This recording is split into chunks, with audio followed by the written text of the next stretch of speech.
سلام برای عکس یوتیوب، سهیل اقتصادی هستم. امروز اومدیم با امین روانشناس. من میگم روانپزشک. آقا روانپزشک قرص میده، روانشناس قرص نمیده. با خیلی تفاوت‌های دیگه هم دارن و این اصلا یه سندروم عجیبیه.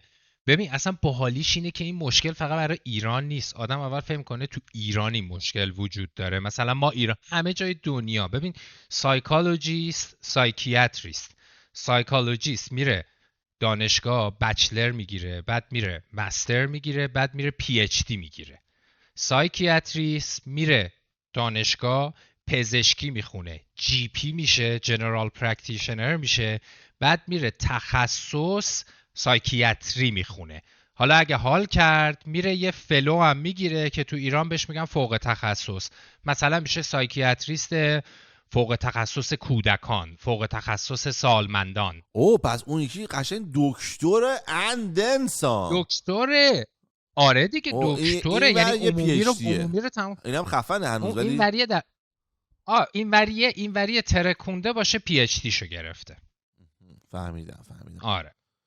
آره حالا یه تفاوت دیگه که مثلا داره که تو ایران نداریم اینه که یه گرایش سایکولوژی مثلا تو امریکا هست به نام سایدی، به جا پی اچ دی یه چیز دارن به نام سایکولوژی داکترال که اینا کلینیکال سایکولوژیستایین که 4 سالم رزیدنسی بیمارستان خواهند داشت. یعنی یکی بخواد مثلا خیلی پرکتیس هم داره که تو ایران از این شکلی نداریم که 4 سال به رزیدنس بیمارستان هم بشی. پی اچ دی ته سایکولوژی تو ایران پی اچ دی. حالا یا نهایتا مثلا بگیم فوق پی اچ دی رفته 2 تا پیپرم اوور پی اچ دیش کار کرده، اینجوریه. ولی سایکیاتریست دکتره به قول تو. فهمیدم. پزشک بهتر بگیم پزشک. گفتی که یه چیزی که گفتی خیلی سخته. خودت دوباره تعریف کن. گفتی این ایمیجی رو که باید حفظ کنی. آره این چیزه. داشتیم در مورد این صحبت میکردیم که آقا این ایمیج سایکولوژی است. احتمالاً بازم همه جای دنیا چه چیز پیچیده‌ایه. ببین بذار اینجوری بهت بگم، مثلا یه مکانیزم دفاعی تو روان ما آدما وجود داره به نام ایدئالیزیشن. خب میشه ایدئال کردن، ایدئال سازی. مثلا من فن سهیلم، مثلا یه سال دارم سهیل رو دنبال میکنم، بعد یواش یواش تو ذهنم یه چیزی از سهیل میسازم که با خود سهیل خیلی فرق داره. مثلا فکر میکنم مثلا سهیل رو دیدم 2 بار داشته ورزش میکرده لب ساحل، فکر میکنم سهیل هر روز صبح لب ساحل داره ورزش میکنه. مثلا سهیل دیدم تو یوتیوباش خیلی هپیه، فکر میکنم سهیل همیشه نان استاپ هپیه.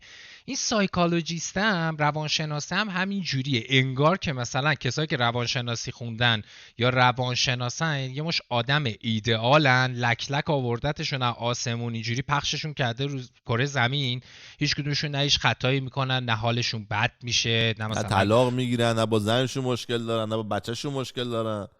همه آدما دوستشون دارن، اینا هم همه رو دوست دارن، بعد خیلی پوزیتیو تینکینگ دارن، نان استاپ مثبت اندیشی دارن. نه بابا از این خبرا نیست. من همیشه میگم آقا روانشناسی یه رشته تحصیلیه. یکی مهندسی مکانیک میخونه، یکی آرکیتکت میشه، یکی پزشک میشه، یکم روانشناسی خونده. در بهترین حالت کسی که روانشناسی خونده یعنی یک دانشی در مورد انسان و رفتار و احساس و هیجان و شخصیتش داره. همین. وگرنه با اون آرایشگره که تو خیابونه هیچ فرقی نداره. چه مثلا میگم اونی که مهندسی خونده اگه بخواد یه دونه کمدو ببنده، شاید مثلا یه پیچ اضافه کنه، بگه الان من این 45 رو زدم، این استقامتش بیشتر شد. تو این درسی که خوندی تو زندگی چه چیزی رو الان از یه نفری که اون از امینی که نخونده بود چی رو برتر داری؟ یعنی مثلا میتونی بری توی مغازه بگی همه چی رو فراموش کن. این چه میگم، فیلم استار وارز هستش. الان تو چه چیز برتری داری؟ مثلا تو حد که ببینی سریع میتونی بفهمی یارو چیکاره چطوریه. وای ببین بذار خاطره برات تعریف کنم، خیلی خنده داره. من رفته بودم لپتاپ بخرم. من در کنار من بیشتر از این که به روانشناس بودنم، مثلا فرض کن، یا خرخون، بهتر بگم خرخون بودنم دیگه، بچه خرخونم که این همه درس خوندم، افتخار بکنم تو زندگیم مثلا به اینکه متال هدم، راک هدم، نمیدونم گیتار دوست دارم، نمیدونم گیمرم، با این چیزا خودم بیشتر حال میکنم، یا مووی فریکم، یا عالم فیلم نگاه میکنم. من همه که گفتی هستم. ایول مثلا دیشب چیزو دیدم، ایوه من دیشب پلنت آف دی ایپس رو دیدم، این آخریه. عجب چقدرم خوب بود. خیلی خوبن، یعنی اصلا کانسپتش آه. خیلی باحاله. حالا خاطره رو برات بگم. رفته بودم لپتاپ بخرم، بعد اون موقع دلارم تو ایران شده بود فکر کنم نزدیک 30,000 تومان. خب 30,000 تومان الان که نزدیک 60 تومن، اون موقع هم 30 تومن. بعد منم رو ویبره که وای الان نرم لپتاپ رو بخرم هفته دیگه نمیتونم بخرم، میخوام گیممو بازی کنم. و آقا ما رفتیم یه لپتاپ بخریم، لپتاپ هم نسبتا گرون بود در مارکت اون موقع ایران. یه خانومیم با پسرش که مثلا پسرش هم شاید 5 6 سال از من کوچیک‌تر بود، اونم اومده بود برای پسرش لپتاپ بخره، که تمام مدت من داشتم میگفتم نره خر، تو با مامانت چرا اومدی لپتاپ بخری؟ خب خودت مگه نمیتونی تنهایی بیای لپتاپ بخری؟ تو ذهنم مثلا اونا اومده بودن فرض کن آتومن پول لپتاپ بدن، من می‌خواستم 2 آتومن پول لپتاپ بدم. یهو زنه برگشت به من گفتش که ببخشید آقا فضولی میکنم، شما برای چی میخواید این لپتاپ رو بخرید؟ انقدر گرونه. گفتم والا من گیمرم، خیلی دوست دارم، یکی از هابی‌های اصلیم اینه که گیم بازی کنم و خب برای گیم بازی کردنم تو باید یه لپتاپ قوی داشته باشی. گفت شغلتون چیه؟ گفتم که من روانشناسم. گفت یعنی الان میتونید بفهمید من به چی فکر میکنم؟ اصلا من اینجوری بودم من یه لحظه تو ذهنم اومد میخواستم بگم که بله من فکر کنم شما خیلی خرید. و اونم میگفت آره من همین راجع به تو فکر میکردم. آره این یه لحظه تو ذهنم اومد بگم که آره میخواستم بله شما خیلی خر هستید. نه بابا ببین اتفاقا اینم از همون داستان آیدیالیزیشن است که مثلا کسی که روانشناسه مثلا میتونه همه چیزو در مورد آدما بفهمه. میدونی بذار با همون مهندسیه برات مقایسه کنم. ببین کسی که مهندسه مثلا عمران خونده یا معماری خونده، طبیعتا وقتی که وارد یک سازه میشه یه نگاه متفاوتی داره از منی که همجوری برم توی ساختمون. میدونی؟ همون میخوام بگم روانشناس اونش چیه؟ چیا رو تو بهتر میبینی؟ آره بهت میگم چیا رو بهتر میبینم. مشروط به این که واقعا هم درس تو خیلی خوب خونده باشی، هم پرکتیکال این رو تجربه کرده باشی.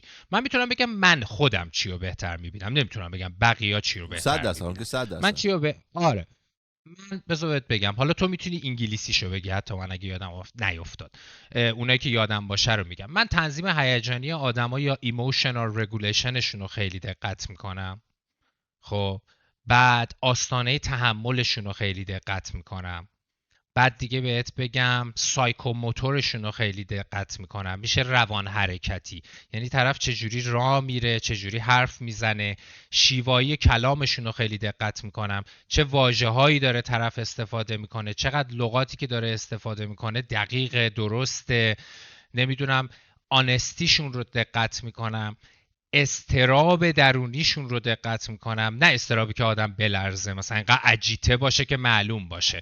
خیلی از آدما وقتی با ما گفتگو میکنن تو چشاشون تو یه استرابی میبینی که معمولا پراجکتیو انزایتی ما بهش میگیم، یعنی استراب فرافکن. استراب فرافکن یعنی که طرف به جایی که با من و تو الان در ارتباط باشه نان استاپ داره فکر میکنه که طرف مقابل راجع به من چی فکر میکنه الان.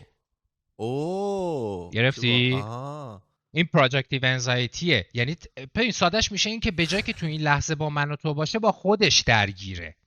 مثلا مثل این که من و تو اولین بار داریم گفتگو میکنیم، من به جای که فلو باشم تو جریان گفتگو با تو، نکنه سهیل راجع به من اینو فکر کنه، نکنه الان سهیل بفهمه، نکنه سهیل به من بگه تو چقدر بی سوادی، نکنه سهیل بهم بگه تو اصلا روانشناس خوبی نیستی. بعد این ممکنه تو بدن من خودشو نشون نده، ولی تو اون حالت روانشناختی که من دارم تو چشام مخصوصا خودشو نشون میده یا تو کلام نشون میده. اینا رو من بهش دقت میکنم ناخودآگاه، ولی نه اونم نان استاپ. چون من اگه بخوام نان استاپ همه اینا رو تو همه آدما نگاه کنم که دیگه زندگی نمیتونم بکنم. از صبح بیدار میشم مثل ربات همه رو در حال آنالیز کردن باشم تا شب که میمیرم. آره بعد هم در حال تغییر، اتفاقای متفاوت همینجوری داره میاد، یعنی واقعا غیر ممکنه. آره و انسان نهایتا بالا بریم پایین بیایم موجود خیلی کامپلکسیه. درسته رشته‌های مثل روانشناسی دارن تلاش میکنن که یک موجود به این کامپلکسی رو مثلا طبقه بندی کنن، سیمپلیفایش کنن، ساده ترش کنن، ولی 5% قدم برداشتن تو این مسیر. مثل بقیه علوما، مثلا شاید دیگه در بهترین حالت مهندسیه به 20-25% رسیده باشه، روانشناسیه تو 5% باشه. همین. ببین این برگردم به سوال اولت که گفتی این ماجرا همین چرا سخته، این آیدیالیزیشنه کامیونیتی روانشناس رو اگر خود روانشناس ها هم حواسشون نباشه نابود میکنه. ببین میتونه خوب باشه ها، آدما وقتی تو رو ایدئال ببینن خیلی پاتولوژیکلی آسیب شناختی تو رو دنبال میکنن، مثلا فالوورات زیاد میشن، سابسکرایبرات زیاد میشن، به خاطر اینکه فهم کنن تو خیلی آدم خفنی هستی. وای به حال اون روزی که بفهمن تو آدم خفنی که اونا فکر میکردن نبودی. حالا بهت حمله میکنن میگن ما راجع به تو چی فکر میکردیم ولی تو اون نیستی. بابا من از روز اولم اونی که شما فکر میکردید نبودم، من که میگفتم کیم. میدونی اینه. به خاطر این به نظر من اینجوری بهت بگم ایدئال زدایی باید بکنن دائما روانشناس ها از خودشون. یعنی دائما باید خودشون رو همون آدم معمولیه مثل بقیه نشون بدن.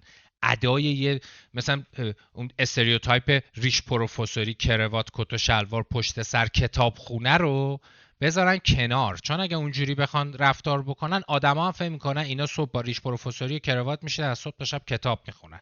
نه، به نظر من از این خبرا نیست. هیچ آدمی هم نمیتونه اینجوری باشه.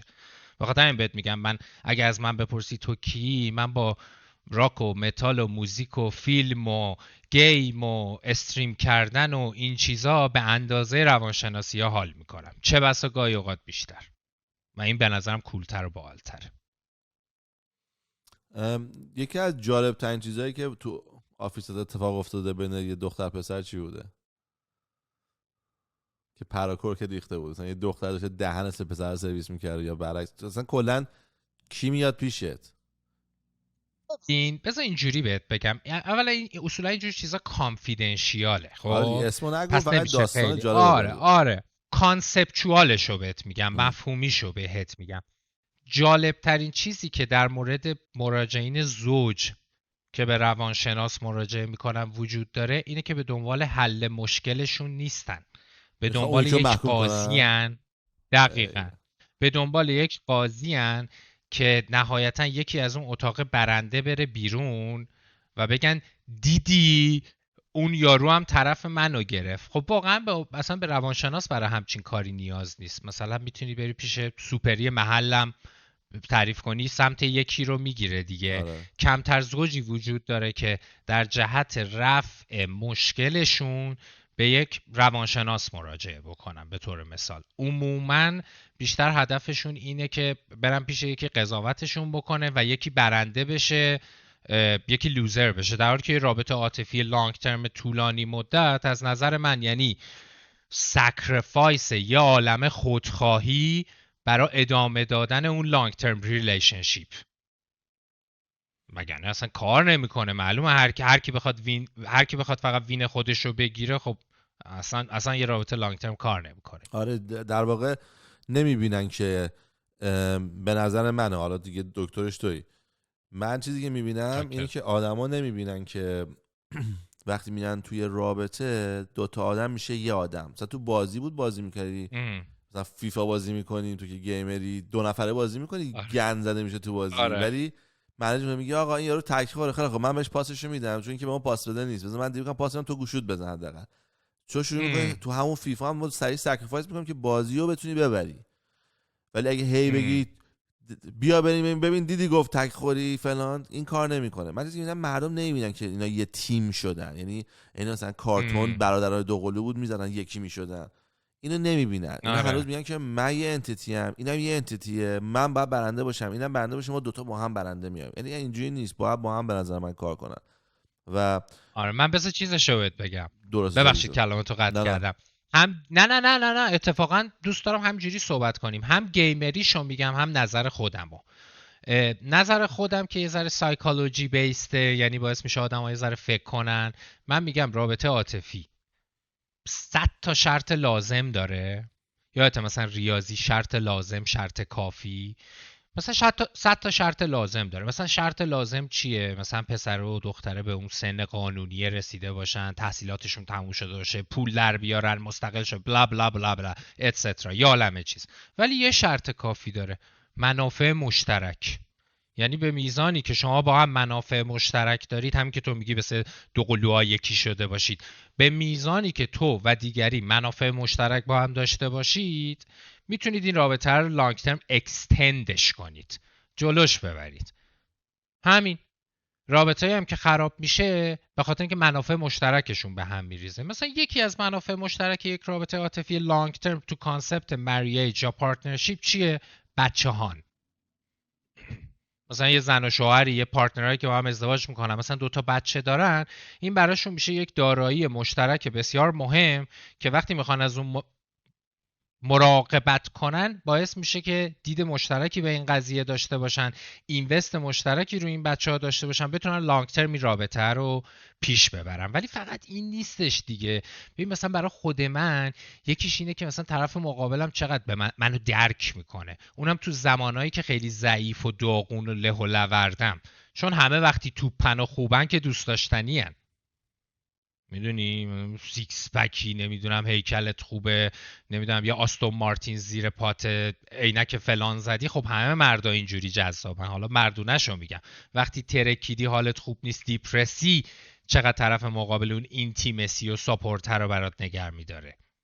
این میشه اون منافع مشترکه. مثلا صمیمیت، اینتیمسی تو های لول به نظر من یه منفعت مشترک خیلی بزرگه.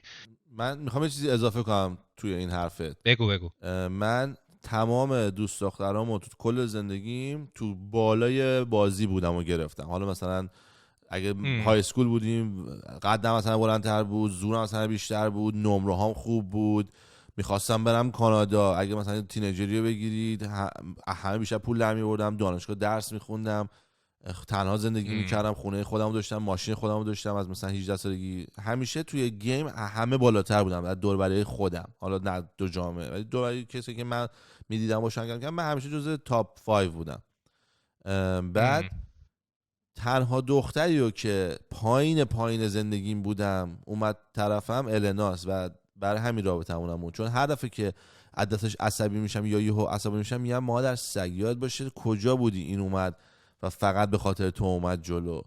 تو همه چی بد بودی، بیکار شده ببین این بودی، خیلی بیپول. خفنه، این خیلی خفنه، قبول نداری؟ خیلی خیلی چیز خفنیه. ببین واقعا تو ذهن منم این خیلی چیز خفنیه، چون فکر میکنم مردها اوورال بعد از یه سنی، مثلا بگیم 27 سالگی 30 سالگی، یهو متوجه میشن که خب اوکی یه سری وینر کارت میتونن داشته باشن که اگه اون رو بذارن رو میز، میتینگ براشون راحت میشه، پارتنر پیدا کردن راحت میشه. ولی اصلا حال نمیده تو با اونا مثلا سادهشو بگم مخ یکیو بزنی. حالا برای بچه‌ها که جوان‌ترن، الان میگی که نه من همیشه پایم، باورت نمیشه 35 که رد میکنی علاقت به زنا یهو تقریبا میشه 0. فقط اونیه که داری. یعنی مثلا الان دارم میگم، من به جون مادرم دارم میگم هیچ کسی نیست تو دنیا که بخوام ترتیبشو بدم. یعنی اگه من میگفتم آقا تو النا مرد، تو هم الان همه زنای دنیا گفتن به خاطر اینکه ناراحتی در بیاری میتونی که انتخاب کنی ترتیبشو بدی. شاید به خاطر اینکه مثلا بخندم بگم زن ترامپ یا مثلا زن پوتین یا مثلا زن یه نفری که مثلا نباید اسمشو ببریم، ولی علاقه هیچ کیو ندارم. ولی مثلا 25 که بود، از بقالی سر کوچه اون پسر مثلا 19 ساله تو بازی بود تا دختره که داشت چمن میزد. واسه اینو حقیقتیه که بعداً میفهمین. ببین این چیز دیگه، به این در واقع اگه بخوایم اینو برایش لغت بذاریم میگن مچوریتی دیگه تو انگلیسی. یعنی همه آدما به مرور زمان مچورتر میشن. اتفاقا یه چیز باحالی که من چند وقت پیش دیدم، یادم نیست کجا خوندم ولی شخصا قبولش دارم، اومده بود میگفتش که ببین ما مثلا اومدیم تو اکثر جوامع 18 سالگی رو معیار بزرگسالی گرفتیم. مثلا میگن آدما در 18 مثلا گواهینامه میتونن بگیرن، میتونن برن رأی بدن، نمیدونم میتونن سند به نام خودشون بزنن، حساب بانکی باز کنن. بعد این اومده بود این مقاله گفته بود که ولی در واقعیت اینه که ساینس نشون میده که مغز نه تا 24 5 سالگی هنوز داره رشد این میکنه بعضا و و 30 واقعیت بود. اینه که آدم اجتماعی مثلا بگیم سایکوسوشالش رو قبول دارم، آره سایکوسوشالش، روانشناختی اجتماعیش اگه سی بود، میتونین اکسپکتیشن، این انتظار رو داشته باشی که یه آدم تو 30 سالگی به اون مچوریتیه رسیده. ولی خداییش یه بچه 18 ساله، خودمو میگم آقا، من وقتی 18 سالم بود اندازه خر نمیفهمیدم، اصلا نمیفهم زندگی یعنی چی. من 28 سالم بود اندازه 18 امین بودم. نه اختیار به داری. خدا میگم. نه ببین خداییش سوئیل، من یه لول آپگرید شدم 4-5 سال پیش وقتی پدرم فوت کرد. بدترین یعنی اتفاق اصلا دنیای هر پسری به نظرم. ببین ولی آپگرید شدم، به این تیکش میتونم به خودم لایک بدم، کردیت بدم. اصلا امیدوارم برای هیچ کسی پیش نیاده، ولی یه ماه بعدش اصلا این احساس رو داشتم که اصلا I'm a different person، اصلا انگاری چرا؟ همه چی عوض شده. ببین چون همیشه نمیتونم بهت پشت بگم یه پشتیبان بود و خالی شد، تو شدی آ... بلند شدی؟ نه قبلش هم بلند نه شده یعنی که بودم گفتی ولی دیگه منم و منم. مثلا یا مثلا یه تیکه دیگه مهم که بود، حالا فکر میکنم پدرت رو در قید حیاته، چون تو اینستاگرام دیدم مثلا باش صحبت میکنین، خدا حفظش کنه. مثلا اینجوری بودش که مثلا میدونستم ولی بیشترم به این رسیدم که ببین it's a one time chance you live once take it or leave it، میدونی وقتی که یولو. دیگه بابا تو مثلا یولو، آره یولو، و جدی تر شد برام، میدونی. بعد تازه من مطمئنم که مثلا من واقعا پس یه خودم چیزی یا هم حال بابای کنی. من از من یه دونه سینگ بگو. دارن توی همین آمریکا کانادا، میگن که هر آدمی 2 بار زندگی میکنه.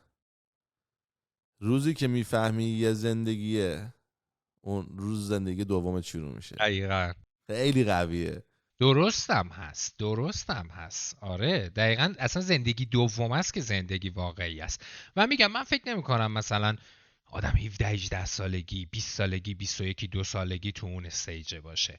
برای خود من شاید از به قول خودت 27-8 سالگی استارتش خورده، بعد همراه شده با از دست دادن یکی از نزدیکانم.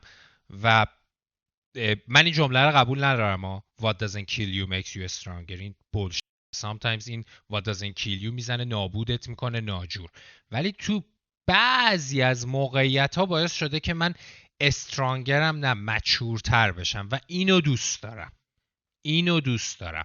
برگردم به اون سوال اولت که گفتی حالا اگه آدم روانشناسه چجوری نگاه میکنه، آره چقدر طرف سایکولوژیکال مایندده، چقدر ایموشنال رگولیشن داره، چقدر آنسته، چقدر خودشو خوب میشناسه، چقدر پراجکتیو انزایتیش کمه، آی کیوش چطوره، سایکوموتورش چجوری خب کار ببخشید میکنه. اصلا ببین از ویدیوهایی که از من قربونت دیدی بگو. منو چجوری اولویت کردی؟ من خیلی دوست دارم نظری آدم پروفشنال راجع به خودم بشنوم.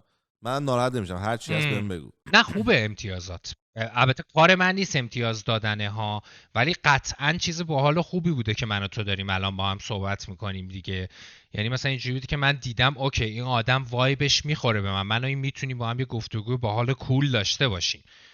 ببین بذار بهت اینجوری بگم، تو اگه ایموشنال رگولیشن نداشتی نمیتونستی با این همه آدم صحبت بکنی. به حال ها 200 تا دراما تو این گفتگوها پیش میاد. اگر اون EQ IQ لازم رو نداشتی نمیتونستی این جلسات رو مدیریت بکنی. اگر سایکولوژیکال مایندد نبودی نمیتونستی وایب جلسات رو بگیری مدیریتش بکنی. تو چند تا آدم تا الان صحبت کردی؟ خودت تعدادش رو داری؟ فکر میکنم بالای 400 نفر. اوکی 400 نفر. این 400 نفر شبیه هم بودن؟ نه هیچ شرطی هم نه هیچ. نه هیچ ربطی به هم نداشتن. پس تو 400 بار یه آدم ثابت رو آوردی توی یه گفتگو و کرکتر و پرسونالیتی تو تا حدودی منطبق کردی با اون گفتگوه. این یعنی مغزه این ببین میدونی یعنی چی؟ این یعنی مغزه داره کار میکنه. آخر اولش یه چیزی بهت بگم سهیل، ما جز یه مغز که تو اون مغزه یه سری اتفاقات الکتریکی و شیمیایی میفته نیستیم که، بقیهش روکشه، دست و پا در آوردیم. میگیری چی میگم؟ انسان یه مغزه نهایتا با یه نخاع مثلا میگن PNS Peripheral Nervous System، به مغزم میگن CNS Central Nervous System. این یه روکش کشیدن روش. مثل ماشین بدنش مهمه یا اون موتوره که V6 V8 V12 مثلا V10، اون بدنه رو همه کار میشه کرد دیگه. تو میتونی یه V10 بندازی الان روی پراید، پاتو بذاری رو گاز، پرایده بپره آسمون پرواز کنه. اون موتوره مهمه. بدنه دیگه همش قیافه است و حالا یکی خوشگله، یکی زشته، یکی بلنده، یکی کوتاه. مهم اینه که اون تو داره چی میگذره. مثلا گفتم سایکوموتور رو در فارسی ترجمه میکنن روان حرکتی. یعنی این روان و نمودش، اون چیزی که ابزرو میشه تو رفتار، تو کلام چجوریه. و اینم همش داره از تو این کله میاد. پای من که فرمان نمیده به مغزم که من چجوری حرف بزنم. نهایتا اگه پای من درد بکنه، از درد از پای من انتقال پیدا میکنه این درده به مغز من چون این درد رو از پام داره احساس میکنه، ممکنه بگم سهیل من درد داره پام، زیاد خوب کلم کار نمیکنه، نمیتونم خوب حرف بزنم. یعنی یه تیکه مغزه درگیر اون درده تو پای میشه. همین. یه چیز باحالم اینجا بگم، روان یا سایک چیزی نیست قطعاً از نظر من جز سافتور یا هاردوری به نام مغز، مثل CPU، مادربرد و ویندوز. گرفتی چی میگم؟ خوب. یعنی روان یه چیزی نیست مثل آسمون اومده باشه مثلا. نه بابا، مغزه. ما به مغز میگیم هاردور، میشه اون کیس کامپیوتره. اون چیزی که تو مانیتور میبینیم ویندوزه که داره رو اون هاردوره اجرا میشه دیگه، یا iOS مکینتاژ دیگه، اپله. اونی که نورولوژیسته داره رو هاردوره کار میکنه، اونی که نوروساینس خونده داره رو هاردوره کار میکنه. منی که سایکولوژی خوندم، یا اونی که مثلا جامعه شناسی خونده، سوشیولوژی خونده، من دارم روی یه دونه ویندوز کار میکنم. اونی که سوشیولوژی خونده رو مجموعه ویندوز ها داره تمرکز میکنه که آقا اینا دارن چجوری با هم کار میکنن. روان چیزی نیست جز نرم افزار یه هاردوری به نام مغز. امیدوارم تونسته باشم ساده بگم. نه خیلی خوب بود. یه سوال داشتم داری میگفتی، یه سوال اومد تو مغزم، بعد الان سگ همسایه زوزیده کشید، حواسم به اون پرت شد. خب این نشون میده تو یه ذهن بازیگوشی داری که میتونه سریع حواسش پرت باشه دیگه. من اصلا مثلا که دلایلی که رو فکر میکردم که بیایم دم در ببندیمش، هوای خوب، بنده خدا تو قفس داره زوزه میکشه. اگه این اونرش به من گفته بود من میتونستم به این سگ حال بدم. رفتم تو باقالی. خیلی این باقالیه میری بده. آقا من دلیلی که تو کارم موفق شدم فقط کنگوشادیمه. چون که تنبل بودم و میخواستم همه چی اتوماتیک کنم و اینا. دوست دارم و همه چی یه کار میکردم که کار کمتر بخواد، اتوماتیک تر بشه. و وقتی که این ادامه پیدا کرد، یعنی مثلا هر کی میفهمه آدمایی که مثلا گندن، و گنده منظورم که تو بازی اقتصادی برنده شدن، نه تو جای دیگه، فقط تو بازی اقتصادی گندن. دقیقاً. وقتی میفهمم که من داشتم مثلا 3 میلیون 4 میلیون در میآوردم با فقط یه دونه کارمند فول تایم، هیچ کی نمیتونه باور کنه. من یه دونه کارمند فول تایم داشتم که هفته 40 ساعت کار میکرد. 5-6 تا کارمند داشتم که مثلا هفته‌ای بین 12 تا 20 ساعت کار میکردن. کل استاف من 6 نفر بودن. مثلا هر کی یه دود مگه میشه 6 نفر یه استارباکس راه میکنه؟ کافی میرسه الان چیکار ببین یه چند تا چیز یادم افتاد، اینا رو تون بگم. از اولیشو همه شنیدن، راست و دروغش هم من نمیدونم، ولی با جمله حال میکنم. میگن بیل گیتس گفته، اصلا راست و دروغشو کاری ندارم. بیل گیتس هم اصلا آدم آیدیالی برای من تو ذهنم نیست بگم بیل گیتس صاحب مایکروسافت اینا. میگن شنیدی حتما تو، میگن بیل گیتس میگه که من برای کارهای پیچیده و سخت آدمای تنبل رو انتخاب میکنم، چون یه روش آسونی پیدا میکنم برای اینکه اون موضوع رو حل کنن. این در حد اندیشه و لغت یه چیز باحاله. ثانیاً یه چیز دیگه جدیداً گوش دادم، یه پادکستی گوش دادم، نمیدونم مال کی بود، اینو خیلی دوست داشتم. سوال میگفتش که ببین اینایی که بهتون میگن follow your passion it is bullshit, follow your talent. به خاطر که کسایی که بهتون میگن follow your passion they are already rich. گرفتی چی شد؟ یه کسی که داره برای شما توی استنداپی صحبت میکنه و میگه مثلا پشن و فارسیشو چی بگیم؟ مثلا عشق چیزی که تو. دوست دارید و عشقتو دنبال کن، نمیدونم اینا. احتمالا آلردی پول داره که داره این حرفا به تو میزنه. وگرنه ببین تالنت چیه تو زندگیت، اون تالنتی که داری رو پرورش بده. یحتمل بهتر از اینه که پشنی. مثلا مثال برات میزنم، ببین من گیتار الکتریکو خیلی دوست دارم، گیتار میزنم اینا، ولی هیچ وقت گیتاریست خفن نخواهم شد. پشنت گیتار در بوده، حدی که هم گیتار بوده. آره عشقت گیتار هنوزم بوده، هست. هنوزم هست، آرزوت هم آره بود که میشد، ولی هنوزم میدونی که هست. واقعیتش خیلی سخت بود. گفتی پس بیا من تالنتمو که تو خرخونیه میذارم خودمو قوی میکنم، گیتارم هم میزنم دقیقاً عشقش رو میکنم. ولی اگه میرفتی پشت دقیقاً ببین تالنتت تو اصلا الان به یه من چاقال بود نشسته بود 300 خونه بابات هم میگه برو بیرون دیگه، 3600 از خونه منی. آره التماس میکردم که آقا میشه من بیام تو فلان آهنگتون مثلا 20 دقیقه من یه ترک بزنم، مثلا انقدر به من پول بدید. چون اصلا ببین مثلا حالا تو گیتار برات بگم، مثلا چون خودت هم گیتار میزنی، مثلا یه سری مهارت هایی مثلا آلترنیت پیکینگ، سویپ پیکینگ، تپینگ، اینا طرف مثلا یهو میبینی 10 سال نان استاپ تمرین کرده تا مثلا شده گاتری گووان یا جو ساتریانی یا استیو وای که مثلا چشم بسته بالا تا پایین گیتار میگه اصلا نمیشه. و اگه تو به من بگی چرا انقدر خرج زدی، صادقانه بهت میگم هیچ گزینه بهتری پیش روم تو زندگی نبوده. یعنی اگه وسط درس یوی لاتاری میبردی میگفتم بیا آقا 10 میلیون، میگفتی خداحافظ دکتری؟ ببین من یه 2 سال پیش بود، قشنگ 2 سال پیش بود، یه ایونت آنلاینی دعوت شدم. بعد مثلا این ایونت رو کانسپت دانشجوهای حوزه مدز بود، یعنی مثلا یه 400-500 نفر داشتن اینو نگاه میکردن. بعد برگشتن گفتن که بعد من بودم نمیدونم داروساز بود، پزشک بود، مثلا از هر گروهی دعوت کرده بودن. بعد 400-500 هم دانشجو داشتن آنلاین اینو نگاه میکردن. بعد مجریه یه خانوم بود مثلا اومد جو بده و اینا، برگشت گفتش که آقای زندی یه سوالی دارم، اگر برگردید مثلا 15 سال پیش دوباره هم این مسیرتون رو میرید، مثلا بری انقدر خر بزنی روانشناس چینا؟ گفتم که نه. خب چی کار میکنید؟ گفتم من صادقانه اگر برگردم 15 سال پیش میرم بابامو التماس میکنم یه 10 میلیون تومان ازش پول قرض میکنم بیت کوین میخرم. تموم شد رفت. چه کار بهتری از این من میتونه مثلا بیت کوین بوده 1 سنت اون موقع، من اگه 10 میلیون تومان تو دلار 1000 تومان بیت کوین خریده بودم الان نمیدونم چه ثروتی داشتم. حالا میخوای چیزی بگم گریه کنی؟ من تو همین آفیسی که دارم بهت بگو. میگم، من چون خودم گیکم کامپیوترایی میخریدم که مثلا سال 2010 24 گیگ رم داشت. خب اصلا میگفتیم یه همین چیز رم رو 1 و 2 موقع میزدم، من رو 24 بودم. آره بعد از این کامپیوتر اینجوری داشتم تو آفیس، حتی این قوی ترینش بود ولی بقیه خود ضعیف‌تر بودن، ولی در همین لول خفن بودن. 7 8 کامپیوتر داشتم توی آفیس.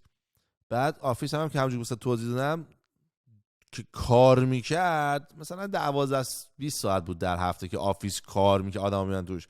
بقیه یک با یک کامپیوتر فقط با همون ایمیل جواب میداد، کاراشو با همون میکرد، گرافیک دیزاینش انجام میداد. اون آدم روی کامپیوتر بود. یعنی وقتی که اکثر 95% موقع ها 6 تا دیگه کامپیوترها خالی بودن. خب و من شنیدم چیزی مثل بیت کوین، بعد نمیفهمیدم چیه. هرچی مثلا آنلاین چیزی راجبش نبود که بخونی، هرچی میخوندم معلوم آره نبود چیه. نبود. منم دقیقا همین بودم، منم 17-18 سالگی 20 سالگی گوش بده، حالا همین اینجا بودم. شده الان فوش میدی. یه روز رفتم رو چیز خود همون بیت کوین دات کام یا هر چی که بود، سافرش رو دانلود کردم که اگه اینو بکنی شما شروع می‌کنی ماین کردن. ما داستانش که کامپیوتر آره. استفاده می‌کنیم، بلاک چین می‌کنیم فلان. من نمی‌فهمیدم بلاک چین یعنی این چیزا، نمی‌فهمم معنی این حرفا چیه. گفتم خیلی خوب، اینو دانلود کردم، اومد رو کامپیوترم، روش دابل کلیک کردم، این وارنینگ مادر هرزه ویندو اومد بالا، این از یه اینترنت مطمئن باش که میدونی این چیه. آره. خب منم تمام زدیم گیکم و چندین بار ویروسای وحشی رو نگرفتن، چون همیشه گفتم خب نه من مطمئن نیستم نمیکنم این کار. راست میگی. اینجا رسیدم به این خب فکر کنم راستی من نمیفهمم یعنی بلاک چین چی این چی، نگذاریم واسشیم و پس رو بفهمیم یه دونه هکر روسی اینو راه انداخت، همه چرت و پرت بود. حالا کامپیوترم از کار میفته، من یه هفته بعد بودم کامپیوتر ستاپ کنم، حوصله اون یه هفته دویدن رو نداشتم. زدم نو این بسته شد، زدم دیلیت بستم. اگه اون روز به جای یه زدم بابا چیه دو تا کامپیوتر حالا خراب میشه دیگه، میزدم یس 6 دلار شدم، الان داشتم توضیح میدادم به مردم که چطوری بریم بیت کوین بازی کنیم. بعد داشتی به مردم توضیح میدادی follow your passion. اینو میگم دیگه. follow your آره. passion. داستان معروفش همون یاروئه که نمیدونم 20,000 تا 2,000 تا بیت کوین داده، 2 تا پیتزا خریده دیگه. آره داستان معروفش اونه دیگه. الان 700 میلیون دلار شده اون پیتزا. آره نه واقعا. ببین یه چیزی بذار بگم یه سوء ببین اصولا دیدی این ویدیوها بعد کات میشه، مثلا یه تیکش میاد بیرون که آقا این یارو تحصیل کرده گفته درس نخونید. نه، من طرفدار ادوکییت کردن هستم، به خاطر اینکه آدمو مچورتر میکنه، نه اینکه دانشگاه رفتن تو رو مچورتر میکنه.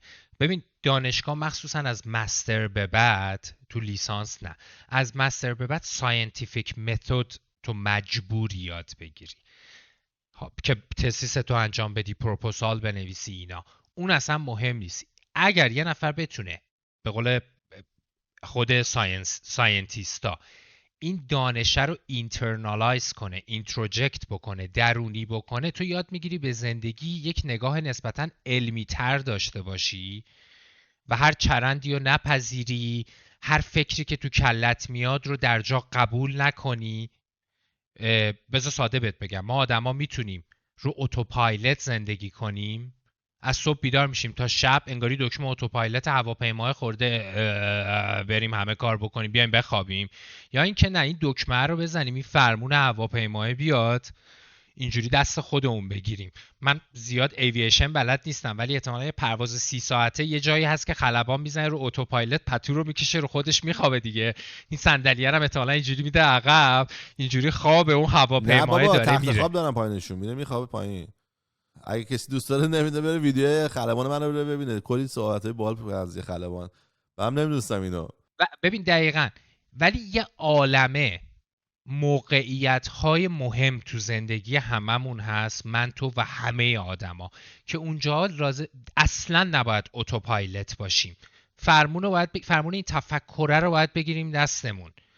مثلا اگر مثال برات میزنم، مثلا مثال ساده، مثلا سهیل از من 5,000 دلار طلب داره.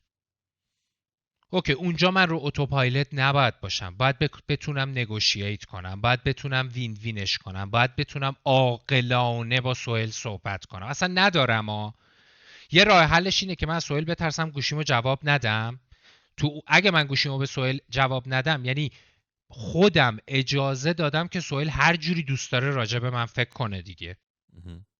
از اونجا به بعد سهیل میتونه منو فوشم بده، بلاکم کنه، نمیدونم بره پلیس بیاره دم خونم، یا اینکه فرمونو بگیرم دستم بیام با سهیل بتونم نگوشییت کنم، وین وینش کنم، توضیح بدم، عللشو بگم، یا سهیل میپذیره یا نمیپذیره. این تازه مثال خیلی ساده است، یعنی دیالوگش رو بخوام ساده کنم میشه ما آدما هممون باید یاد بگیریم تو موقعیت‌های پیچیده زندگی فرمون زندگی رو بگیریم دستمون، رو اتوپایلوت نباشه. اوکی اونجا که هوا آفتابیه و در 600,000 پا در دریای نمیدونم اقیانوس اطلس داریم میریم و هیچ مشکل هوایی وجود نداره، هواپیما دور و برمون نیست، که اتوپایلوت بریم. این یه پدیده روانشناختی مهمه. حالا من سوال دارم، من حالا به هم خیلی هم میگن و تجربه اینو من نشون داده که به من میگن تو زیادی فرمون دستته، یه بانقایم ول کن بده اتوپایلوت، اینم میشه؟ من یه سوال از تو میپرسم، اگر میدادی اتوپایلوت تو این نقطه زندگیت بودی؟ نمیتونم بدونم، چون من فقط زجر آدم‌ها رو دیدم که آقا تو همیشه حواست، مثلا من الان اینجا دارم با تو حرف میزنم، اگه الان یه تق بیاد میفهمم یکی پنجره باز کرد، بعد میگم الان کولر روشنه هوا گرمه، بعد شروع میکنم تو این فکر کردن که الان این چقدر تاثیر داره، 0.01% تاثیر داره یا 3% تاثیر داره. بعد فکر میکنم که من چرا این اطلاعات رو نمیدونم. بعد فکر میکنم راجع اون دوستم که مهندس حواس میگه الان زنگ به اون میدونه، بعد اون میگه نه ما اصلا میگه من فلانم، به هزار تا چیز بستگی داره، پوزیشن خونه، باد داره میاد بیرون، هوا چیه، میدونی یهو مغزم میره یه دیتیلی داره میاره سر این. خب بعد همیشه مغزم اینطوری داره میره جلو. مغز منم همینجوری تقریبا میره جلو. خب این که ماهیت نورولوژیکیه که احتمالا ژنتیکی من و تو باش متولد شدیم، یه درجاتیش تو والدینمون هم بوده، سبک زندگیمون، مدل نرچرینگ یعنی تربیت و خانواده‌ای که توش بزرگ شدیم و تغذیه و تروماهایی که در طول زندگی تا این سن برامون رخ داده ما رو به این مرحله رسونده. ولی صادقانه ببین، من فکر نمی کنم آدمی رو کره زمین وجود داشته باشه که فولی فرزن اتوپایلوت باشه و بتونه زندگی رو مدیریت کنه. چی میگم؟ تو نمیشه به مشکلات کامپلکس زندگی جوابهای ساده داد. بدی قطعا غلطه. بخوای یه مثال ساده برات بزنم، مثلا آقا مثال ساده، آقا من 10 سال ازدواج کردم، 2 تا هم بچه دارم، بعد 5-6 سال الان با خانومم به مشکل خوردیم. پاسخ ساده، بریم جداشیم. من از اول بهت گفتم این دختر نگی، گوش ندادی. یا مثلا آره باباش بهش بگه از اول بهت گفتم این دختر نگه، گوش ندی، حالا برو جدا شو. آقا آنستلی این یه موضوع کامپلکسه، باید بتونی کامپلکس باش برخورد کنی. ورست کیس سناریوش اینه که اوکی اگه میخوای جداشی، آیا میتونی این جدایی رو در یه مسیری پیش ببری که برای خودت، خانومت و اون 2 تا بچه‌ای که به وجودشون آوردی وین وین شرایط تموم بشه؟ معمولا تو دعوا اصلا آدما نمیفهمن این اتفاق داره میفته، فقط به خیلی صفر و یکی فکر میکنن و همون که شما گفتی قاضی و من درست دارم میگم. خب یعنی رو اتوپایلوتی دیگه. یعنی توی یکی از ویدیوهای دیگه خودت دیدم، یکی از بچه‌هایی که باشون صحبت کرده بودی گفت یعنی رفتی تو اپیزود فایت اور فلایت مغزی، جنگ و گریز، در حالی که الان 5000 سال پیش نیست خرسا بهت حمله کرده باشن. مثلا در یک جامعه متمدنی که دکمه میزنی آب میاد، دکمه میزنی گاز میاد، دکمه میزنی برق میاد و میشه از یه جا تا یه جای دیگه صحبت کردی، و مغز آدمیزاد اگر در اون حد تروماتیک بشه میره رو فایت اور فلایت، رو مکانیزمای جنگ و گریز، به قول تو 0 و 1، و طبیعتا میره رو اتوپایلوت، بکش تا کشته نشی، بزن تا نخوری. در حالی که توی جامعه متمدن قرار آدما به جای سنگ کلمه به سمت هم پرت کنن دیگه. اصلا میگن تمدن از کی شروع شد؟ از جایی که آدما به جای سنگ به هم دیگه کلمه شروع کردن پرت کردن. این میشه یه آدم سایکولوژیکال مایندد، این میشه یه آدمی که آستانه تحملش رو برده بالا، این میشه یه آدمی که ایموشنال رگولیشن، تنظیم هیجانی خوبی داره. این انگزایتی نیستش که من همیشه فکر میکنم یه کاری کنم که همه چی بهتر باشه و خراب نشه. این انگزایتی نیستش. چرا انزایتی هستش، ولی انزایتی مثل یه یو برعکسه نمودارش. تا یه جایی انزایتی فانکشن تو، عملکرد تو رو میبره بالا، از یه جایی بیشتر بشه انزایتی شروع میکنه فانکشن تو رو کم کردن. تو اگر بتونی تو نیمه اول این یو انزایتیت رو نگه داری، تو رو های فانکشنال هم میکنه، برنده ای. یه سوال، فینال جام جهانی فوتبال، اون 11 نفری که میان تو زمین یعنی انزایتی ندارن؟ معلومه که دارن. فینال هر مسابقه، فینال فرمولا 1، اون راننده که نشسته پشت اون ماشینه، من زیاد این کاره نیستم، شاید تو باشی تو بگو، بالای 400 تا اون ماشینه داره سرعت میره، انزایتی نداره؟ قطعا داره. تازه من در این حد میدونم که اصلا آدم نرمال بشینه پشت اون ماشینه گاز بده احتمالاً سکته کنه. نه قش میکنی 0 تا 400ش مثلا 5 ثانیه است. من اصلا اینو نمیدونستم. تو صندلی مثلا همه ماشینا مثلا 0 تا 100 دیگه ماکسیمم 2 ثانیه است. میگفت نه اینا 0 تا 400شون 2 ثانیه است. میگفتم مگه میشه؟ میگفت اینا ماشین معمولی نیستن که، اینا موشکه. یه مورو نشسته روی موتوری که فقط 4 تا چرخ داره و میدونی موشکه واقعا. اصلا فکر من و تو بشیم توش چیز میکنیم، احتمال زیاد پس اوت میکنیم توش. آره میپاچی. یا این جدیدن این فیلم رو دیدم، این فیلم تام کروز بود، آخریش هم ساخت خوب، تاپ گان آخری خوبم جو داده بود. اتفاقا جالب بود که رفرنس میدادن، من بعدن خوندم میگفت 2-3 تا دیدی تاپ گان آخریه رو؟ خوابم برد دروغ نگم، ولی چرا باحال بود که نه تو لیستمه. نه من دیدم، اون بنده خدا اصلا من بود. ببین تو تاپگان آخریه یه صحنه‌هایی هستش که این هواپیمای جنگی میان رو سطح زمین پرواز میکنن و میگفتن اینو از جنگ ایران و عراق چیز کردن، چون تو جنگ ایران و عراق واقعا یه تیم نیرو هوایی ایران میاد زیر ارتفاع رادار پرواز میکنه، میره یه جا رو میزنه و برمیگرده دیگه. این آره یه آره. مأموریت خیلی معروفیه. میگفتن تاپگان از اونها اقتباس کرده. ولی حالا اوه. anyway خیلی باحال. حالا برو بخون. من خیلی حال کردم. یه ذره این چیز چی میگم بهش، نشنالیسم و آره اینام زد میفهمم بالا و میفهمم. دممون گرم مثلا. دممون گرم مثلا، چه خلبانایی داریم. مگه میشه تو پشت اون هواپیمای باشی تو اون سرعت استراب نداشته باشی؟ معلومه که داری. بعد تازه تاپگان فیلمه، در واقعیت از ایران بلند شی بری ته عراقو بزنی زیر رادار، برگردی بیای هواپیما رو تو ایران فرود بیاری، معلومه استراب داری. موضوع این استرابه. از آستانه‌ای که فانکشنت رو بندازه نگذشته. مم. یعنی تو میتونی اون استراب رو مدیریتش کنی. چرا میتونی مدیریتش کنی؟ چون یادش گرفتی. حتما یه راننده حرفه‌ای یاد گرفته استراب رو مدیریت کنه، یه فوتبالیست حرفه‌ای یاد گرفته، یه خلبان حرفه‌ای یاد گرفته. من و توی که الان داریم لایو با هم صحبت میکنیم به مرور یاد گرفتیم که بتونیم این استرابه جلوی دوربین و نمیدونم وای کی حرفامونو گوش میده و نکنه بیان 4 تا کامنت برامون بذارن شیلنگ فوشو بگیرن آقا رومونو، همین یاد من اینو گرفتیم که نداشتم، این مدیریت کنیم. نرماله؟ من برای اینو نداشتم از اول از اول. نداشت. این دوربین من که تو دوربین نبودم دیگه. من اولین چیزی که اومد جلوم بفرمایشام بود. اومدن و برق و مرق و 20 نفر آدم دارن تو خونه راه میرن، نشستم لباس گاف پوشیدم مسخره بازی. من مثلا چیزی که نمیدونم مردم، من لباس دختر که پوشیده بودم، شورت هم صورتیه. خب بخاطر این شورت هم که لازم به صورتی باشه. چرا صورتی پوشیده بودم؟ چون کسی که به ما صدا وصل میکرد باید به یه جای ما وصل میکرد. دخترا به سوتیانشون وصل میکنه. من چون سوتین نداشتم میدونستم فقط دیگه این آپشنش میمونه شورت. واسه اینکه یارو اسکل کنم بخندونمش، شورت هم ساده بشم. بعد رفتم گفتم بیا بزن چیزمو، بعد دامنم کشیدم پایین، کونمو قلمبه کردم طرفش. بعد گفت چرا شورتت صورتیه؟ این کانادایی هم بود. گفتم فکر کردی تو رو یادم رفته کامرامن چیز ساوند گای؟ بعد ببین دوربریا همه ترکیدن از خنده.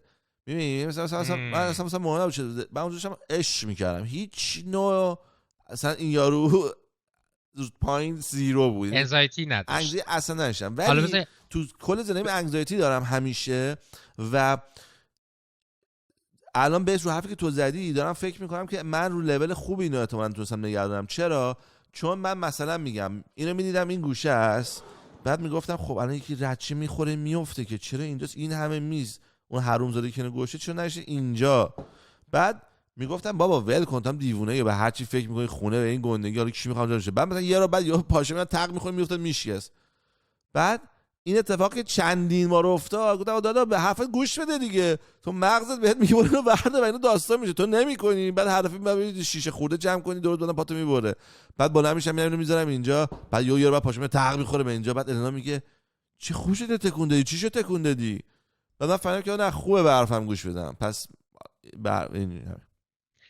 ببین اینجوری بذار بگم چون سوال خفنیه. بعد ببین یه کانسپت اسم براش ندارم ها، اگه داشتم میگفتم یه سندروم بگیم، یه کانسپت آقا من دیوونم یا نه تقریبا همه آدمای رو کره زمین دارن. و جالب این آها. که همه فکر می‌کنن باید برن، همه آدما فکر می‌کنن باید برن روانشناسا بپرسن دیوونن یا نه. بابا این یه اسپکترومه، یه کات پوینت دقیق که وجود نداره مثلا بگیم سالما دیوونه ها. مثلا اگه اینجوری بود دنیا. من چند وقت پیش توییت زدم، این توییتر رو بگم خیلی خوبه. من تو توییترم یه هشتگ دارم به نام فلسفه در حمام. حالا همیشه هم تو حموم نیستم ولی خوشم اومد. اولین بار که رفتم تو توییتر دیدم یه ذره طنز توییتر، بعد یعنی توییتر ایرانی لااقل طنزه. بعد گفتم خب بذار منم که حال میکنم. بعد اصلا کلا تو توییترم من بالاش نوشتم آقا من یه سایکو ام که پارت تایم سایکولوژیستم. اینجوریش کردم مثلا توییترم فول تایم سایکو پارت تایم سایکولوژیست. بعد اتفاقا توییت‌های اخیرم هم هست گفته بودم تو توییتم اینو گفته بودم میدونید چرا دروغ گفتن اختلال روانشناسی نیست؟ چون اگه دروغ گفتن اختلال روانشناسی بود همه رو بایستی دیوونه خطاب میکردیم. چون همه آدما دروغ میگن در هر صورت، کوچیک و بزرگ در طول روز همه آدما دارن دروغ میگن. حالا یکیش میجره یکیش ماینره. حالا این ماجرایی که تو میگی چیه؟ اگر اجازه بدی من از شورت صورتیه شروع کنم.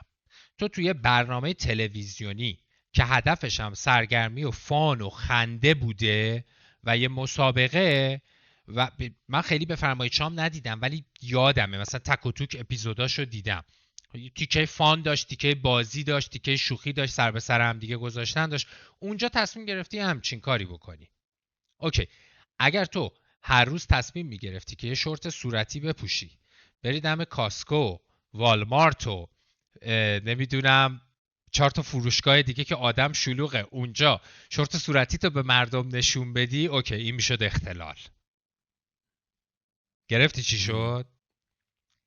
disorder که فارسی ترجمهش میکنن اختلال یا نابهنجاری، یعنی تو از نورمال دیستریبیوشن جامعه، از توزیع پراکندگی نورمال از نظر روانشناختی خارج شدی.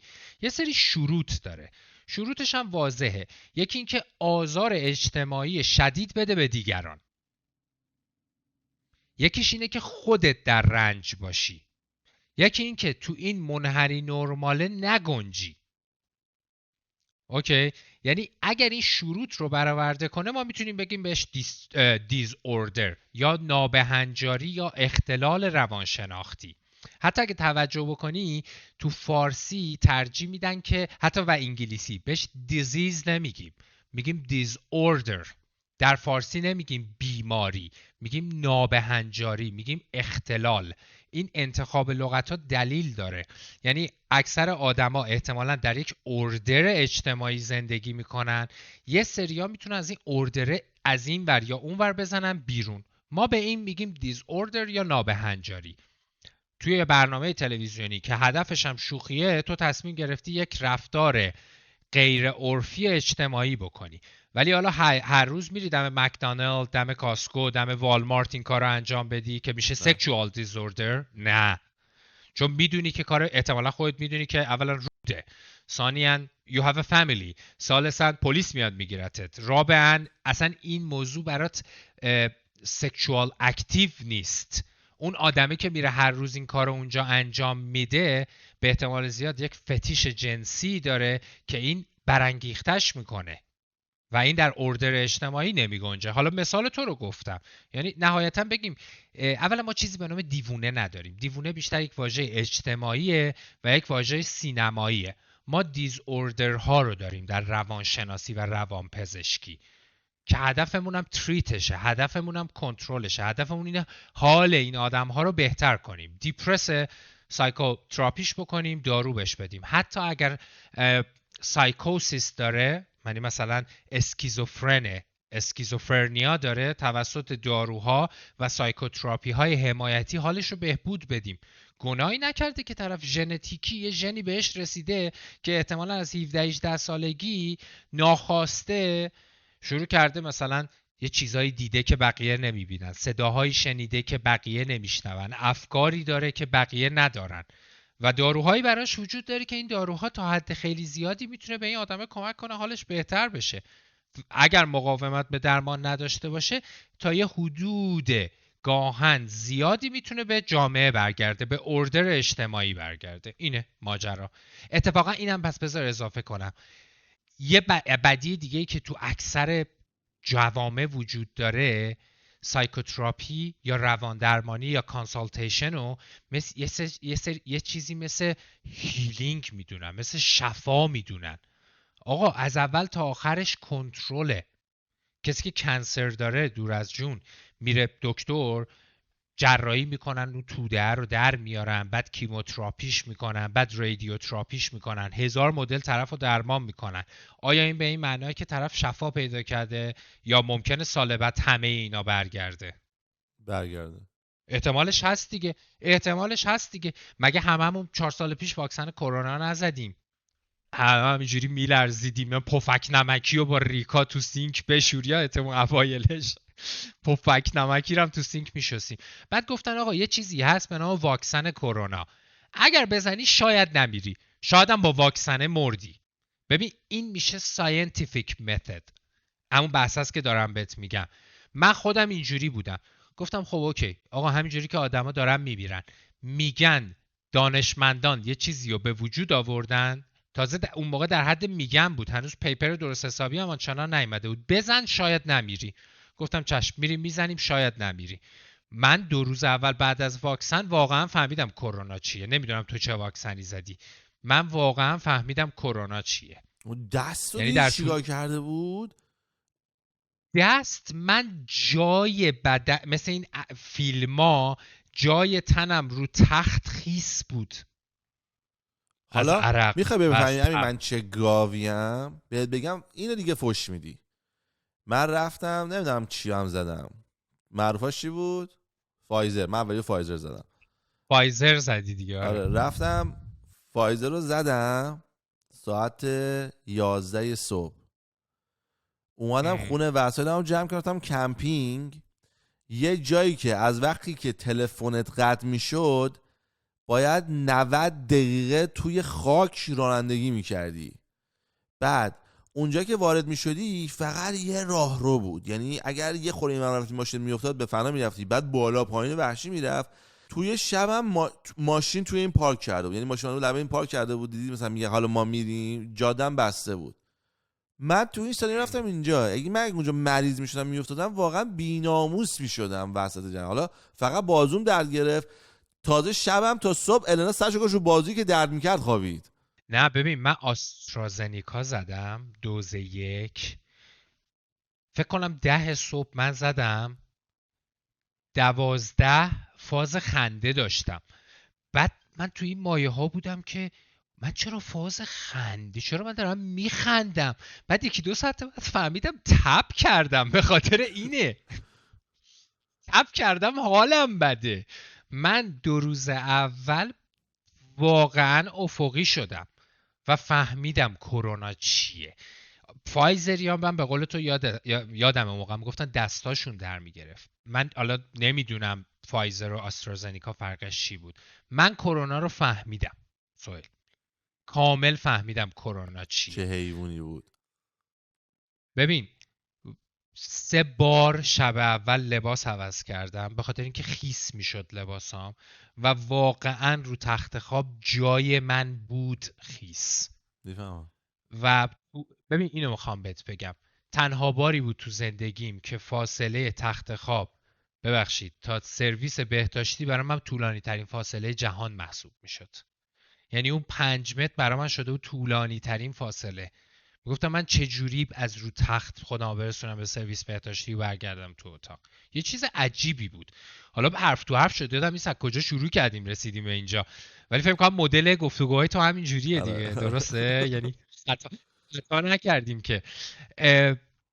چی داشتیم میگفتیم؟ کمکم کن، جفتمونم یه ذره ADHD. داشتیم میگفتیم که راجع به چیز دیگه، راجع به اینکه در مورد اینکه دیوونه و اینا داشتیم صحبت میکنیم. تو درست. گفتی امین من اینجوریم، این یعنی من مثلا فلان. گفت ببین اینجوری نیست. یعنی حتی اگه نخوام معیارهای تشخیصی بالینی که بهش میگیم clinical assessment یا clinical diagnosis اونا رو رها کنیم، ماجرا اینه که اولا طرف باید خودش در رنج باشه، یعنی بگه آقا این استرابه داره منو میکشه، دیسفانکشنم کرده، به کار و زندگیم نمیرسم، به درسم نمیرسم، به خانوادم نمیرسم، به بیزنسم نمیرسم، به روابط اجتماعیم نمیرسم. یعنی اعلام رنج از سمت خود کلاینت، از خود فرد. دومیش میتونه آزار رسوندن به دیگران باشه. آقا خودم زیاد نمیفهمم ولی مثال برات میگم، خودم اوکی ام ولی همه به من میگن تو خیلی خودشیفته ای، چون تو اختلالات شخصیت اینجوریه. خودشون اوکی ان ولی بقیه نات اوکی ان. تو پرسونالیتی دیزوردرز اینجوریه. ما اصطلاحا میگیم ایگوسینتونیکه، یعنی خود فرد متوجه مشکلش نیست، خودش با خودش کوله ولی بقیه در رنج و عذابن. این تو طیف پرسونالیتی پرابلمز، پرسونالیتی دیزوردرز اینجوریه. مثل چی؟ مثلا بوردرلاین، انتی سوشال، نارسیستیک، هیستریانیک. مثلا حالا کلاستر B رو گفتم، بازم هست کلاستر A داره، کلاستر C داره. اینا خودشون اوکی هم، بقیه نات اوکی هم. یا مثلا مشکلاتی مثل اوتیزم، مثل خدای لغت جدیدش رو میخوام بگم، لغت جدیدش نمیدونم چیه، این که مثلا انگلیسیشو میخوام بگم یادم نمیاد، عوض کردن لغت رو یه ذره وایبشو مثبت کردن، مثل عقب ماندگی ذهنی. خب مثلا یه بچه یا یه فرد بزرگسالی که آیکیوش طبق وکسلر پایین 70، خیلی هاشون خودشون نمیدونن آیکیوشون پایینه، ولی جامعه که میدونه آیکیوشون پایینه. میدونی یعنی دو سه تا معیار اولیه داریم، اینکه خود فرد در رنج باشه، بقیه رو خیلی رنج بده، یا یه آدمی که ادیکته تا مراحل وسطش خودش اوکیه با ادیکشنش، تا جایی که خیلی نابود بشه. اصولا ادیکتا اینجوری هن دیگه، مثلا کسی که به الکل ادیکته تا وسطاش اوکیه، یه جا به بعد میفهمه که او نه دیگه منم نات اوکی ام، somebody help me please. ولی تو همون وسط هم خونواده‌ش و جیبش و بزنسش و همه اینا رو داره نابود میکنه دیگه. درست میگم؟ اینه بازی، اینه. پس دیوونه و غیر دیوونه نداریم، اینا رو اسپکتروم تعریف میشن و معیار دارن. میشه گفت هر سولوشن آدمی بهتری یه هم خورده الان. دیوونگی داره؟ بدون شک، بدون شک. یعنی اینجوری بذار بگیم همه آدما رو اسپکتروم های اجتماعی روی نقطه وای نستادن که نرمال هم یه اسپکترومیه، روی طیفیان آدما، و پرسونالیتی هم همین جوریه. مثال برات میزنم، مثلا شاید تو از من برونگراتری، من از تو درونگراترم. نمیدونم، تو از من اوپننس تو اکسپریانس بیشتری داری، من آدم کانزرواتیو تری از تو هم. ولی این به این معنا نیست تو دیوونه من سالمم یا من دیوونم تو سالمی، نه. ولی آریا دیوونه اینجوری است، اینو میتونی مطمئن باشی. پول در آوردن چطوریه توی این فیلد؟ یعنی از پیشنت پول در میاد، از کلاس پول در میاد، از درس دادن پول در میاد، درآمدی چطوریه؟ ببین از همش پول در میاد، خب، ولی واقعیت به نظر من همیشه اینو میگم که اگر هدفت پول در آوردنه، این رشته گزینه خیلی مناسبی نیست. باید علاقه داشته باشی بهش، به خاطر اینکه همون تایم اینوستمنت رو تو هر چیز دیگه ای بکنی، میتونی درآمدی چه بسا از این رشته بیشتر رو داشته باشی. ثانیاً اگه بخوای ایران رو در نظر بگیری که it is not worth it at all دیگه الان تو این مارکت. بخوام برات مثال بزنم، اینجوری حساب کن دیگه، مثلا تو الان مثلا کانادا رو امریکا رو بخوای حساب بکنی، چیپست سشن مثلا $100. $100 الان تو ایران چقدره؟ چقدر میشه؟ 6 میلیون تومان. خب تو ایران 6 میلیون تومان کسی گناه دارن مردم. 6 میلیون تومان کسی رو نمیتونی تو چارجش کنی. 6 میلیون تومان 2 برابر 6 میلیون تومان حقوق میانگین یک کارمنده الان. ولی مثلا اگه تو امریکا از 50% آف این مارکت رد بشی، ماهی 50-60 تا کلاینت داشته باشی، هر کیو over 100 per session چارج بکنی، آره درآمدت خوبه.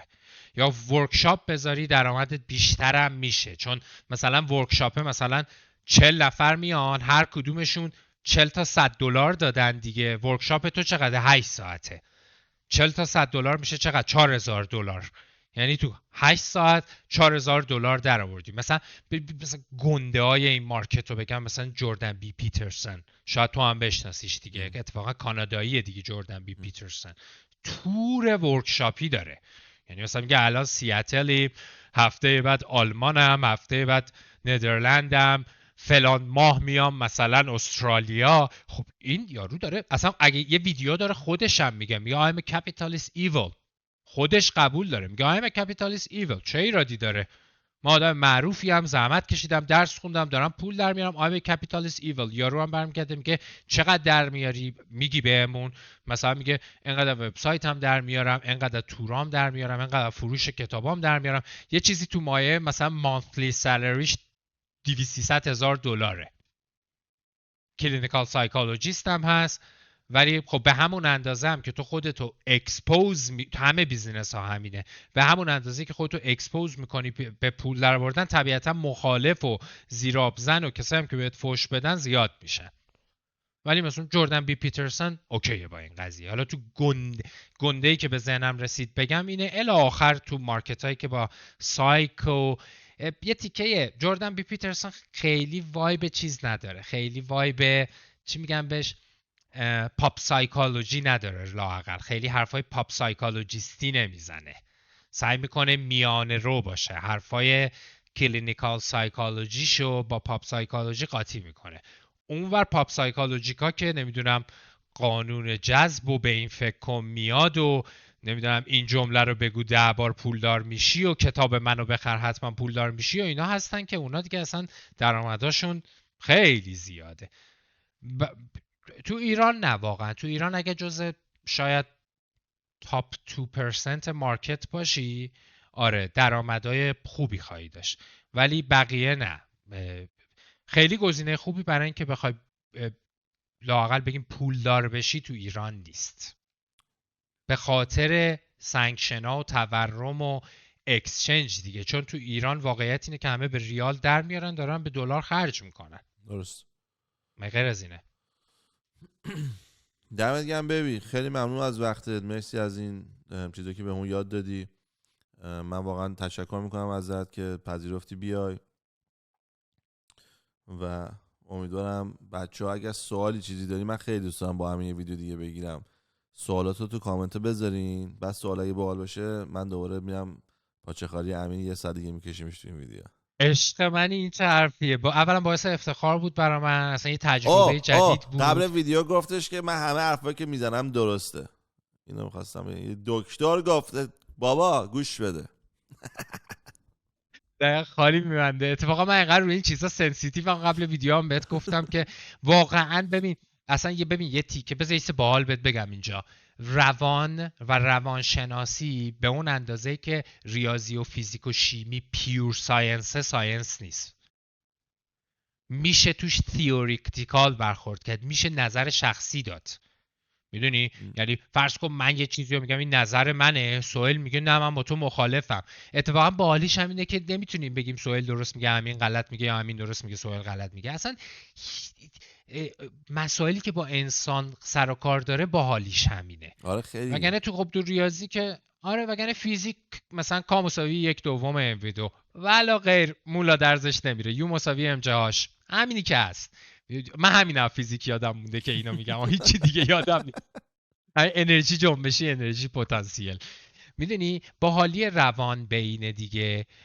و منم بذار توی تشکر بکنم، این برای من تجربه جدید و باحالی بود. من با آدما آنلاین صحبت کرده بودم، تو اینستاگرام، نمیدونم تو توییچ استریم میکنم، لایف صحبت کرده بودم، ولی این که رو یوتیوب بستر با اینکه خودم یوتیوب دارم روش کار میکنم، من باید از تو کلی مشاوره بگیرم، حالا یوتیوب یاد بگیرم از تو. من که خودم کوچولو اختیار داری. من اینفنتم، قشنگ یه بیبی جونیوری هم تو یوتیوب. حالا ازت بعداً میپرسم که ببینم اصلا میتونم این ویدیو رو مثلا چجوری کلاب کنم تو یوتیوب خودم هم بذارم که آدما بتونن ببینن. اینا به من بگو حتما. یادم بده من که از این چجوریه. تنگوزی ندارم، هر کی میخواد بکنه. بلدش نیستم واقعا. هنوز میرم تو یوتیوب اینجوری میگم ای یوتیوب خب این دکمه چی کار میکنه، اون چی کار میکنه. اونجایی فهمیدم. نه ویدیو رو بچه‌ها که ادیت کردن ویدیو رو میگم بفرستم برات، فقط آپلودش کن. ایول، دمت هم گرم. مرسی که این وقت رو دادی. ایشالله که بچه‌ها سوالای کول و باحال بپرسن، یه بار دیگه بیایم رو سوال با هم چک و چونه بدیم. برو بریم. دمت گرم. امیدوارم روز و شبتون بخیر باشه. چاکس.